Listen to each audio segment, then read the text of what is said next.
Hey there guys, Robert here, and welcome to episode 25 of Monthly Submission Rankings, where I rank tracks that you submit to me every single month. And for this episode, I'm going to be ranking your favorite and least favorite albums of 2023. Last episode, I reviewed what you guys thought were the best and worst songs of 2023. But now in this episode, we're doing something a little different. Finally kissing last year goodbye for good on the channel by reviewing what you guys thought were the best and worst albums of 2023. Similar to last time, we've been given a lot of great material to sort through last year, especially when it came to full-length albums themselves. But that also obviously didn't prevent the bad stuff from getting released either, and like usual, y'all have submitted some interesting stuff for me to talk about. A total of 20 people submitted to this episode. One person who submitted to just the worst list, 7 people who submitted to just the best list, and 12 people who submitted to both lists, resulting in a total of 32 songs mentioned in this video. That is an incredible number by the standards of this series nowadays, so I'm really thankful that it winded up being the case. Even though there were some bad albums that were sent to me, because, you know, of course, there were also a lot of really good albums that have been sent my way too, and I can't wait to talk about all of them in this video. Only one album was disqualified for this video, and that album is none other than Hot Potato, The Best of the OG Wiggles by The Wiggles, which was submitted to me for the best list, and the reason why I did not include it is simple. It was released in 2009, not 2023. Hey guys, post-production Rob here. It should also be noted, however, that Emerging in May's Loman Saw was originally going to be in this video, but then I decided to disqualify it because it is only an iTunes exclusive, which made me unable to download any of the songs from that album, unfortunately. So it will not be in this video, but it is still a great album though. Now for the usual disclaimers that this video is completely subjective and it's all based on how much I enjoyed or disliked these albums as a whole. Keep in mind that I may not even agree with these rankings later, as some of these albums may either grow or shrink on me more than others, so these rankings aren't particularly final in any way. Also, don't feel bad if your submission didn't do well, there's always next time. Don't take this very seriously, just sit back, relax, and enjoy my ramblings about music for probably a way shorter time span than the last episode, because just, you know, I just want to get this episode out already, and also just, you know, compared to talking about songs, just talking about albums isn't really my strongest, you know, point anymore, but I'll still try my best. If you have any feedback for this series, whether it be positive or negative in a constructive way, feel free to leave it down in the comments. So yeah, I have nothing much to say. Now without any further ado, this is Monthly Submission Rankings, episode 25, your favorite and worst albums of 2023. Enjoy! And of course, we're starting out with the bad. After giving this one a listen at the time of its release, I didn't find it any good, but I didn't find it absolutely terrible either, especially compared to Kaleidoscope and A Town Called Paradise. It's certainly passable by Tiesto standards nowadays, and given the quality of both those albums I just mentioned, I think it should be alarming that the latest album from this very big EDM name isn't even the worst album here. I don't outright despise this one, he's done worse, but this album's just pretty unmemorable and blah to me. Also, given that he's another one of the most well-known and talked about artists in existence, I'm not sure that I have anything to say about it that would add to the conversation. Forgettable dance album whose production is subpar. I don't think I have anything else to say about this one beyond that. I may have found the song Hot Potato to be fine enough on its own, but that doesn't mean I'm legally blind. This Christmas album was way too samey for my liking, to the point where every track started to sound like they were all blending together. I can only really recommend this to either A, little kids, or B, adults who are still diehard fans of these guys somehow. This project also screamed boring and generic throughout its runtime. Even though there's only 6 tracks here, I felt as though there were 12 because man, this whole thing was so monotonous and sluggish. And the drops are not that very good either. It's just nothing more than big room white noise and that's it. Boring! That's my insight. I feel bad putting this high on the worst list, as I do sort of feel like it's too obvious of a shoo-in for a list like this, and plus, it does kind of sound like they're having fun with it, but this thing is also not that very good. It also doesn't help that their rendition of Chop Suey is literal ass. Bad, unengaging, one note, bare bones, uninteresting, not anything to write home about, yada yada yada, not worth your time. Next! What's there to say about this album that isn't already ear-bleedingly obvious? Terrible production, horrendous mixing, awful ideas, and cohesion isn't even considered for a second. It's all over the place, really. It's not any higher than number 5 though, because at least it brought out a few laughs out of me from how bad this whole thing turned out to be. This album's nothing more than 2 30-minute long tracks that are filled to the brim with very loud static. Thank you, my ears definitely needed to be subjected to this. It truly was a dawn of a better day, wasn't it? Ah yes, this one, also known as, to quote Brad Taste in Music, Racism the Album 2 Transphobic Boogaloo. I mean, what else did you expect from these total wastes of music space at this point? Moving on. Aw man, what a waste. This had the potential to actually be something cool, but damn, this former band member and co-founder really left something to be desired with this one. It's so lifeless and uninspired from an instrumental aspect compared to the original. And Roger Waters' rambling strum make this whole thing such a fucking snore. It's entirely pointless. I will give it credit for not being nearly as overly pretentious and whiny as Nostalgia Critic's parody of The Wall. But other than that, this has no reason to exist. I mean, you all probably knew this was gonna top the worst list the moment you saw this album cover on the thumbnail. It's sad that they have to be here because wow, they have fallen off so cataclysmically over the years. It's like they're the Black Eyed Peas of rock. In fact, to say that their latest album is a rock album is like saying Good Burger is an NC-17 rated movie. It's also like saying Elon Musk did a good job with handling Twitter. It's also like saying AJR have made some emotionally driven masterpieces. It's also like saying Mousetrap is founded by Skrillex. It's also like saying Lil Dicky's Earth is the best charity single in the history of the universe. It's also like saying Paul and Phil Hartnell from Orbital were a part of Tangerine Dream. I could go on, but my point is that it's literally the furthest thing from rock that an album of theirs could possibly be. Calling It's the End of the World, but It's a Beautiful Day rock would not be accurate. It's so soulless, so effortless, so terribly written, so one-note, and so pointless that I'm left here feeling that it's truly one of the most awful train wrecks to ever defile music in 2023. It may not be worse than Marshmello and Tropicalla's Mellow Killer's EP, but man, it comes very close. This one's not worth harping on any further. And now we are already up to the best list, and I once again have to reiterate that this is all just my opinion, and it's all based on how much I enjoyed your submissions as a whole. Like I said earlier, don't take this seriously, because we're here to have fun. So yeah, now without any further ado, this is your favorite albums of 2023.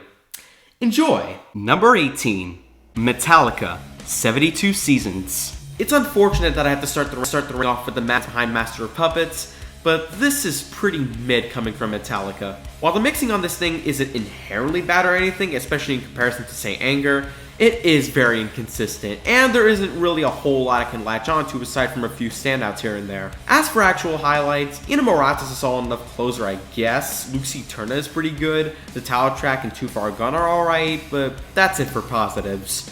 Again, 72 Seasons is not bad, but I can't say you're missing much if you do intend on skipping it. Number 17, Aphi Antagonist. Next up is Aphi, who is known for his mixture of electronic music and classical music, which is what he's doing on his sophomore album over here, which also happens to be my first time listening to one of his projects in full. And after hearing Antagonist, I can pretty much confirm that it's pretty meh. It's a shame, really, because this mixture of EDM and orchestrals has clicked with me before. It's worked for me with pretty much the majority of Hybrid's material, especially Finished Symphony. And hell, I even think this style has worked for me on the track Wolfgang's Fifth Symphony by Wolfgang Gartner. But I just don't get that from Antagonist, sadly. The album as a whole runs together for me, and it does get kind of stale and boring by the halfway mark, with very little changes along the way when it comes to the sound and style. On top of that, some of these features do feel out of place here, like with the Busta Rhymes appearance in the opener King. Like, seriously, that track kind of sounds like a throwaway for NF's Hope, to be honest. As for standouts, R.I.P. is the best track on here, Catch Me is pretty good, and Devil May Cry is decent. But other than that, I personally don't get a whole lot out of this album. I understand the people who do really like it, but for me, it's another pass. Number 16, Gystar Playground 2. Similar to the previous submission, this is also my first time listening to Gystar as well. And after having listened to Playground 2, I thought it was okay. The production isn't perfect, and there isn't a whole lot of variety that can be found here, but I do believe that there was some heart being put into coming up with the vibes that each of these tracks convey. And for that, I do admire it quite a bit. I did really enjoy the opener Tremolon though, as the melodies and atmosphere on that one are really well done. And Row Fast would be my second favorite for how well it nails down the DNB styles. It's honestly really good. Overall, while there is much better stuff out there in the grand scheme of electronic music, and there isn't a whole lot that I can really say about this one due to how simple the tracks can get, I also don't mind it whenever it's on either. Number 15, Luke Combs, Getting Old. Going from electronic to country, we move on to singer-songwriter Luke Combs, who came through with an album in 2023 called, well, Getting Old. And I think it's decent. Much like the last submission, it's another album that can get kinda samey in the instrumentation department, but also like Playground 2, it's also pretty clear that effort was being put forth to make this album as good as it can be. And honestly, I actually didn't mind his cover of Tracy Chapman's Fast Car all that much. I wasn't huge on it at first because, well, it's Fast Car by Tracy Chapman. Of course it's going to be difficult to capture the same essence that track had, but it did grow on me to the point of it being pretty solid for what it is. All in all, even though there's much better country stuff out there, especially since Weather Vanes and Zach Bryan's Self-Titled exist, I think this is also pretty tolerable. Number 14, Various Artists, Hypertrance Volume 2. And now we approach the good stuff. To start that off, we have the only compilation album I'm going to be discussing in this video, and I think it's good. Sure, it can get a bit bloated, just like with any compilation album nowadays, but I still think almost every track here does a great job of pinning down the trance sounds of the aughts very nicely. And I do like the majority of this thing too. Juju Stop by Diss Track has always been a highlight for me because of how insanely well executed the deep house aesthetics on this track are. And I think Soul Vertex by Noah B makes for a great way to close things off. I like the way this project turned out as a whole, and I recommend checking it out if you're interested, especially for any fans of trance. Number 13, Clark, Susg. Ah yes, an album that made the honorable mentions for my 2023 year-end list. Also, funny, a Moogoose title because yeah, Susg. But yeah, I still think this is a good to great effort from Clark. I still would much rather take Death Peak over this, but I like how he experimented with different sounds on Susg. And he doesn't do too bad of a job with his singing ability either. It's also surreal how he wound up getting some help from Tom York of all people. That's wild. Town Crank is still my favorite track on the album for seriously being a nice burst of energy throughout its runtime. And the hard-hitting drops really work well with his singing parts. It's honestly the track that I've been returning to more than the others since my first listen of this album. For what it's worth, this is a really solid project. I still don't really mind him trying out this sound more in the future. Number 12, The Orb, Prism. And here's another album that made my honorable mentions. This time it's coming from one of my favorite duos in electronic music, The Orb. As you can see, they did come out with an album last year called Prism. And even though it isn't up to the quality of much of their best material, I still came out of it feeling satisfied with what I got out of it. What I really appreciated about this record is their ability to push themselves with their sound design, and I think it shows on the drum and bass centered Living in Recycled Times, which is another one of my favorite tracks from last year. I also think Home and Tiger are just as good, and are among some of the most interesting tracks they've come up with too. The only thing about this album that keeps it from getting any better for me is the weed influences, which can sound, weird in spots, especially on that second track. But other than that, this is an all-around solid addition to their already stacked catalog. Number 11, Silent Room, Dots and Fragments. Next up is another electronic producer whose music I haven't listened to yet, Silent Room, who came out with their latest album, Dots and Fragments, which is apparently a collection of 8 previously unreleased tracks that were made between 2017 and 2022. Despite this, however, this turned out to be a great album in my book. While this project lacks in being cohesive, what makes up for it is the really well done and intricate production, and the amount of variety that can be found on this very album. From hard-hitting tracks like Untrodden Morn and 987 673 123 to more softer cuts like Earthwaves and Shonen no Yume, to some very interesting excursions like Silent Rhapsody, A Ticket to Ride, and A Little Harbinger, I think it's safe to say that there's a lot to like about this one. And I'm looking forward to seeing what they bring to the table next because this was some great stuff. Number 10, Boy Genius, The Record. Oh boy, now we have a big one on our hands. Ending the bottom half of the best list is The Record, the debut studio album from Julian Baker, Phoebe Bridgers, and Lucy Dacus under the name Boy Genius.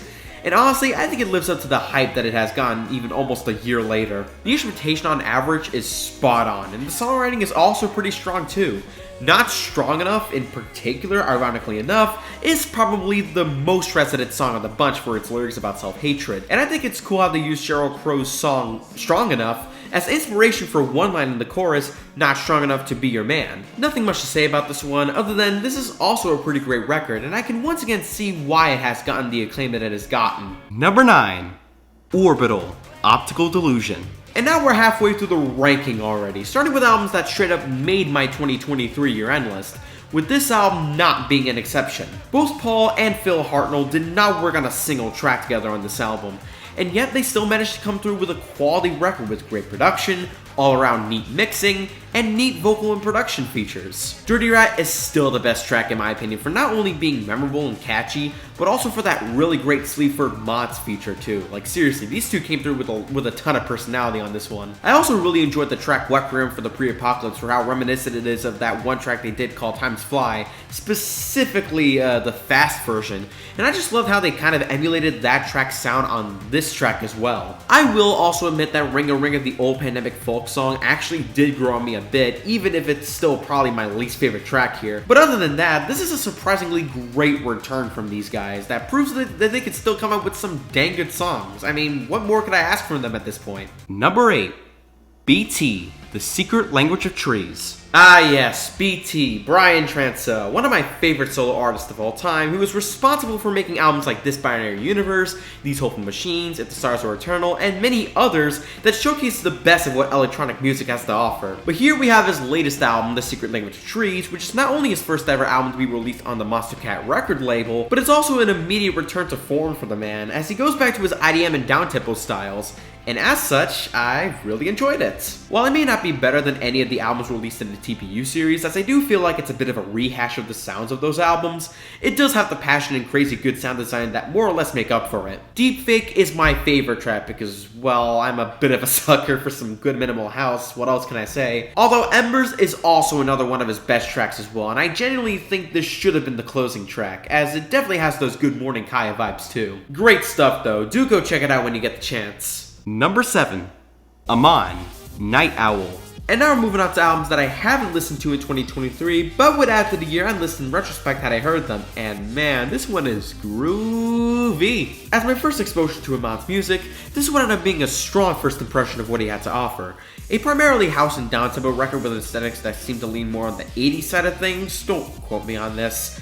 This whole thing is a rush and a half. And despite it feeling like it conveys the same ideas over and over again, it doesn't feel stale either. The third track, Rebirth, is my favorite for being the best showcase for what this album delivers, with Blessings coming a close second. I don't think I have much more to add about this, but I will reiterate the point I made at the beginning of the segment by saying that I wish I had listened to it when it came out, so that way it would have been a consideration for the year-end list. Still though, great album. Number 6. Earth Tracks, Closer Now. Next on the list is Earth Tracks, a Polish producer from Warsaw who seems to have been at it for a while, even releasing some stuff under his real name in 2016 and 2019. But the album I'm going to be talking about is his latest album under Earth Tracks, Closer Now, and wow, I have to say, what an underrated gem this is. For starters, the atmosphere on this thing is absolutely wonderful, and even if the tracks themselves can sound a little samey and meandering at times, it's also surprisingly really well paced too. I swear, that opening Tao track is so good, man. As soon as I heard that track, I immediately felt immersed in the atmosphere this album was trying to set so well. It's absolutely excellent. Big up to White Carnations as well for its beautiful synths that instantly remind me of FSOL quite a bit. And today for what I believe to be reminiscent of the more low-key moments on Aphex Twin's SAW 85-92, like A Geistballist and We Are the Music Makers. This album is such a refreshing electronic album to listen to in my opinion, and I'll be sure to check out more from him in the future too. Number 5. Headache. The head hurts, but the heart knows the truth. Next, we have Headache coming through with their latest album, The Head Hurts, But the Heart Knows the Truth. And I'm happy to say that this one is indeed a special one. To me, this is such a lovely mixture of nice trip-hop production and well-written lyrics about overdosing, love, existentialism, and breakup. Not to mention AI of all things is responsible for the vocals as well. And while I'm personally not a fan of AI being used in professionally released albums, I personally believe that it works here and only adds to its themes very superlatively. It's also kind of scary that the AI in this kind of sounds convincing too, just saying. As for highlights, the beginning of the end is the best track here for setting the tone super well, and also because the lyrics kind of hit too. And Mission Impossible 3 would come a close second too, but every track is at least great at the end of the day, and I highly recommend giving this album a listen. Number 4. The Foo Fighters, But Here We Are. Guys, I know what you're thinking, but Robert, you gave the #1 spot to your favorite non-electronic band in the last episode. Well, yeah, I did, and just for the record, I do very much enjoy this album a whole lot. I just think there are a few albums that came out in 2023 that are a bit better than this one. But it also doesn't stop me from saying what I've already said about this one previously. This is still one of their best albums in years. Like, it's honestly their best work since Wasting Light in my opinion. After some slightly underwhelming efforts in the forms of Sonic Highways, Concrete and Gold, and Medicine at Midnight in the mid to late 2010s and the early 2020s, it's great to see them come through with one of their most poignant records yet from both a lyrical and instrumental standpoint. And I think that can best be shown on the penultimate track, The Teacher, which is still one of their best tracks ever, and oh my god, I still can't get over that abrupt ending, man. See episode 24 if you want to hear my full thoughts on this song. I really had a ton of good things to say about it. I also think Rescued is an amazing opener and tone setter for what you're getting into, with this album being mostly dedicated to Taylor Hawkins and all. Show Me How is another standout on the album, for not just its lyricism pertaining to the passing of Dave Grohl's mother, but also for the fact that both Dave and his daughter Violet share vocals on this track.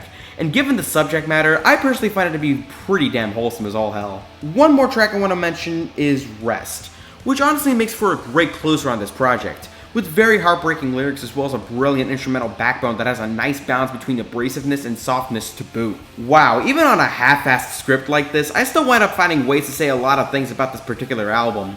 And even though it isn't my favorite album of last year, I still wouldn't mind calling it one of the best of such a musically stacked year either. May Taylor Hawkins and Virginia Grohl both rest in peace. Number 3. Lonnie Holly, Oh Me, Oh My.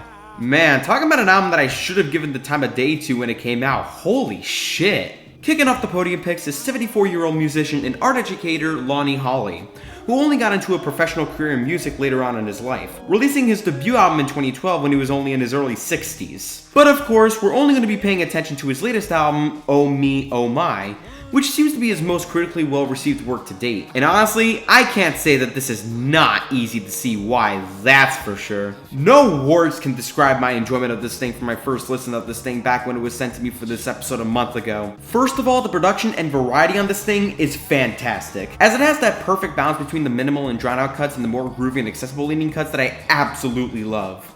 And second, the features on this thing are also amazing. I mean, you got more Mother on this thing, Bon Iver is also here, and even Michael Stipe of R.E.M. fame makes a nice small appearance on the title track. And they all do a great job, just like with every other feature on this thing too, for real. It's hard to pick a favorite here because there are honestly a lot of standouts here, but for now I'm picking the second track, I Am a Part of the Wonder, for how groovy it sounds, reminding me of the sounds of that latest Ana Frango Electrico record in definitely the best way. Yeah, I may be extremely late to the party on this one, but this thing is excellent in my book, and I highly recommend you all to check it out if you haven't. Number 2.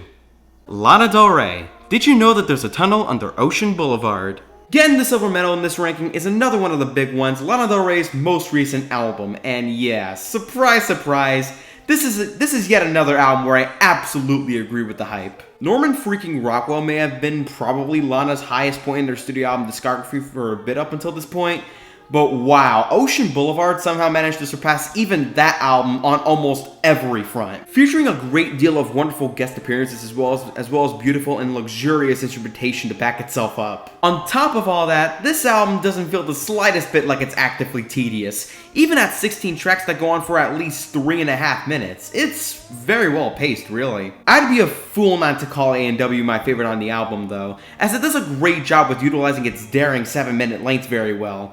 It's an ambitious effort in a good way coming from Lana. Other highlights include the soft and tender Candy Necklace with Jon Batiste, the phenomenal opener The Grants, the wonderful sounding title track, and especially the absolutely gorgeous Grandfather Please Stand on the Shoulders of My Father While He's Deep Sea Fishing, which all make for some of her finest work yet. Overall, this is quite comfortably the best album she has ever put out to date, and I honestly think this would even make for a great starting point for anyone looking into Lana's work. And finally, number 1, Patricia Tran, Tech Dog 1 through 7. And here we are at number 1, by far the longest album on this list at a whopping 12 hours in length. And no, that is not me acting over-exaggerated, that is an actual fact. Also, this almost made my top 10 albums of 2023, so of course this had the best shot at topping this video, but I digress. Anyways, I'm still blown away at how this very album, an album that is even longer than NTS Sessions, can be capable of at surpassing it in every single way. Like, how do you even come up with the thought of actually accomplishing that? But yeah, I think the length on this one is still more than justified, as almost every track here has a ton of personality as well as not overstaying their welcome. And they also have the ability to serve a purpose to the story that this long and ambitious project was trying so hard to create. Furthermore, the way this whole thing progresses is quite frankly insane in every way you can imagine. Starting all soft and sentimental sounding with the first 4 volumes before going into complete insanity in the 5th and 6th volumes, and then ending it all off with a mostly ambient drone record for the 7th volume. Just, oh my freaking god, what an amazing journey this thing is. I especially recommend listening to the second to last track on Tech Talk 7, which does an excellent job with combining the best qualities of that volume and the best qualities of the volumes that came before, more notably the first 4 volumes, very seamlessly. Of course, what I said about this project in this video does not really do it enough justice, so I highly recommend the Wonky Angles review of this humongous thing if you want to see an even better breakdown of it. But yeah, this is still a huge contender for Patty's best album to date. Do I recommend listening to this in one sitting? Not exactly. It's 12 hours long. Of course, listening to it in one day is not necessarily a realistic way to go about it, but I do recommend listening to it throughout the span of multiple days because I personally felt like those long listens of this thing were worth it. All in all, this is a fantastic album through and through, and this is, of course, worthy of the top spot on this ranking. And that was my ranking proper. Thanks to everyone who has submitted. It is greatly appreciated. And wow, this was a great batch of albums for me to sort through for the most part. Only 2 albums I properly disliked, 2 albums I thought were only okay, and the remaining 14 albums were at least good shit. Also, I do apologize that the majority of the script for this video sounded more half-assed than last time though. I'm just now feeling a bit overwhelmed and or burnt out with writing these long scripts every month, and now it feels as though I need to start taking a couple months off from this series to focus on other things, especially since doing well in college is one of my main priorities right now. I'll probably start working on the next episode when May or June arrives, since that's when I'm typically off from college, which will allow me more time to make these videos, but other than that, let's keep it up with the excellent quality, everyone. The next episode, episode 26, will be on recommended songs from the 1980s, 1970s, 1960s, and 2010s. The link to the form for MSR26 will be in the description down below and also in the pinned comments, as per usual, and the form will be closing on Thursday, March 21st, 2024 at 3 p.m. Eastern Daylight Time. But yeah, I'm pretty much looking forward to seeing how many people submit to this because these 4 decades really had a lot of great songs that were released back then, especially the 2010s, as that's when I really got into a lot of electronic music in particular myself. Also, if you're wondering why I'm not doing just the 1980s for episode 26 like I promised before, well, you'll find out soon enough. So yeah, submit to the forum if you're interested, links in the description pinned comments. But yeah, we've made it to the end of the video, guys. Thank you so much for watching. If you like this video, give it a like, share this one with your friends if you want to, and leave a comment down below.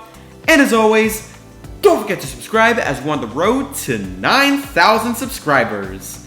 That's pretty much it, guys. Thank you for watching, and as always, I'll see you in the next video. Bye-bye, guys.